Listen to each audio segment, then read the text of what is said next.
And I know that President Uhuru Kenyatta has a lot of faith in Fred Matiang'i. Now, as you have heard, that is Honorable Raila Amolo Odinga. By the way, the Fred that he is referring to is none other than Daktari Fred Okengo Matiang'i.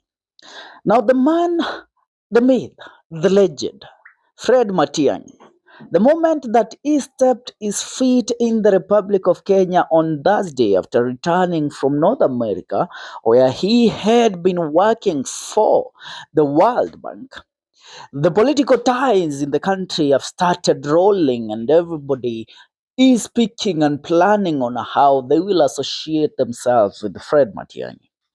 Raila Amolo Odinga is the first person to have declared that Matiang'i is a person that can really run the show in the Republic of Kenya and make the system in this republic work. But recently, about a month ago, Raila Amolo Odinga was called in Kisii.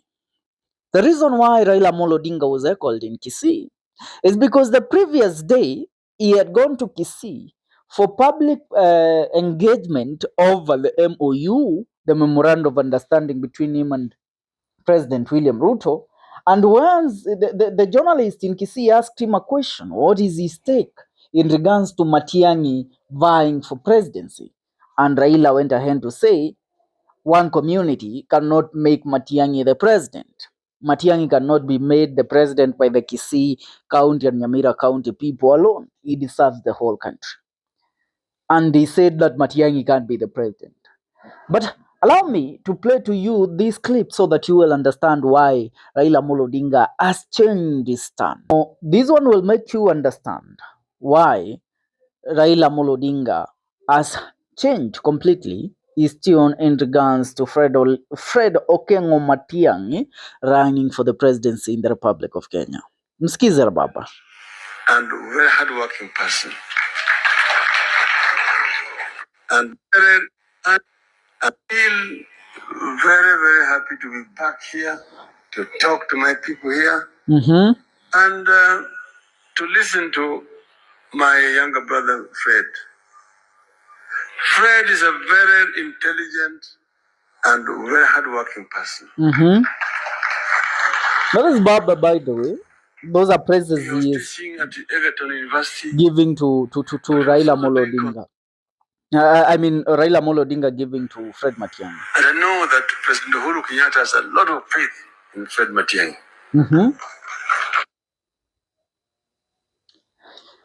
Now, when you listen to Baba praising Matiang'i, you will understand that the reason why the whole government is currently shaking in their boots is because they know what this guy is capable of.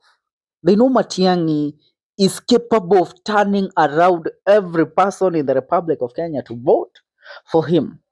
Because the man, once he takes up a task, is not a person that is known to give up so easily. Is not a man who is known to turn down a challenge. He is a man known to take challenges and keep up with the challenge. So Matiang'i's return is expected to take up the mantle and the armory to now start fighting President William Ruto so that he can regain, so that he can get the support of the people of the Republic of Kenya to vote for Fred Matiang'i ahead of the 2027 general election.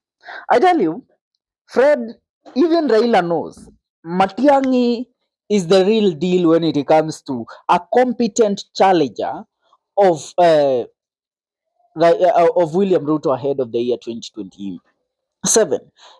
Let me remind you something. In the year 2022, ahead of the 2022 general election, Uhuru, realizing that he was exiting, he had even started preparing Fred Matiang'i to vie for the presidency. Uhuru wanted Matiang'i to be a presidential candidate in the year 2022. But because he had sworn his allegiance to Raila Amolo Odinga through the handshake, Uhuru turned back and decided, you know what? I am not going to turn my back on Raila Amolo Odinga right now. I am going to give him my full support.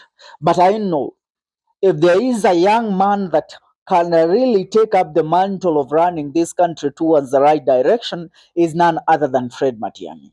And that is why Raila Amolo Odinga, while speaking about Fred Matiang'i, says the former President Uhuru Muigai Kenyatta, if there is a man he had so much trust in on matters to run the government and to run the show, is none other than Fred Matiang'i. And let me tell you, Fred Matiang'i is not only a competent candidate for the presidency to challenge William Ruto, but he is also a threat to the opposition itself, led by Rigathi Gachagua.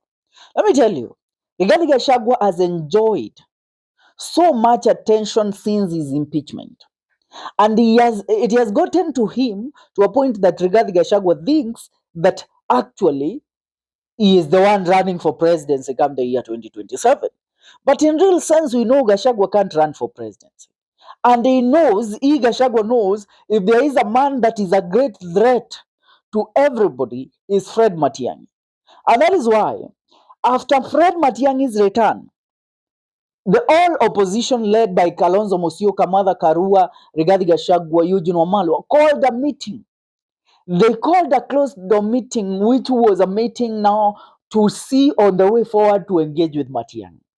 Because they know if there is nothing that Matiang'i is going to take, is a second place. He isn't going to be second to nobody. And the first person that wants to become the presidential candidate for the opposition coalition is none other than Kalonzo Musyoka. Kalonzo thinks because he was a vice president, he is entitled to the presidency. He is entitled to be the flag bearer. But Kalonzo should also realize, before, he was not working with this coalition. He was working with Raila Amolo Odinga. So the person that owns Kalonzo, the presidential ticket flag, is Raila Amolo Odinga. Not Akina Fred Matiang'i, not Akina Rigathi Gachagua, not Akina Martha Karua, no, not DAPK, not Eugene Wamalwa, not George Natembea. Kalonzo knows here he cannot, yes, ingekuwa ni huko ODM na huko kwa Azimio, he would have had a say. He would have said, Baba Raila, I have supported you since the year 2013, 2017, 2022. It's about time urudishe mkono. But sisi, as the current opposition, tunarudishia Kalonzo mkono with what reason? Because he was a vice president. And Kalonzo became a vice president kwa sababu aliingia through the back door. Remember, Kalonzo was not meant to be the vice president. After the elections happened in the year 2007, Kalonzo aliingia na mlango wa nyuma, akasabotaja kina Raila na all the rest, akaingia wakafanya deal na Kibaki akamfanya vice president wake. Are we together? So there is nothing that the coalition holds Kalonzo. And furthermore, Kalonzo is a coward because this man ameshindwa kujiongelelea for the longest time possible. He doesn't know how to play the key role of opposition. You are fighting a bulldog like with the traits of a chihuahua. You can't be a chihuahua against the bulldog. Ruto is a bulldog. Ruto is a bullfighter. Ruto deserves a man who is firm enough, and that is Fred Matiang'i. Unajua Ruto sahii nightmare zake kubwa ni Fred Matiang'i. And that's why I really back what Raila Amolo Odinga said today, that Fred Matiang'i is the man for the job, the man for the top job, and that is the presidency. So it's about time we sit down, reevaluate. The coalition ya opposition, there is no candidate who is competent enough to be the presidential candidate other than Matiang'i. And Raila Amolo Odinga has assured that. And I know huko State House mipango na mikakati inaendelea within every minute to see that so Raila is telling us literally, Fred Matiang'i is the man to be. Is the man to raise the flag. And I tell you, before the year 2027, I mean the year 2026, hata kabla tufike 2026, you will all see the MOU will crash, the deal between Raila Amolo Odinga itakuwa Raila Amolo Odinga na Ruto itakuwa imeenda down to the dogs, na Raila atasema Matiang'i tosha. Na Raila akisema Matiang'i tosha, the other opposition yote itasema Matiang'i tosha. And wakisema Matiang'i tosha, the person that will deputize Matiang'i is none other than George Natembeya. I can bet on that today. Matiang'i and Natembeya ticket is one ticket that will liberate this country. Saa hii tusiweke Mulima hapo, tusiweke Wakamba hapo. No. Mulima na Wakamba, you people are, as the gamer community, stay out of this. Stay out of it. It's not a matter of sijui tunarudishiana mkono. It's a matter of saving the nation. And when it's a matter of saving the nation, we need the best soldiers on the field. For now, that's what's up. Subscribe.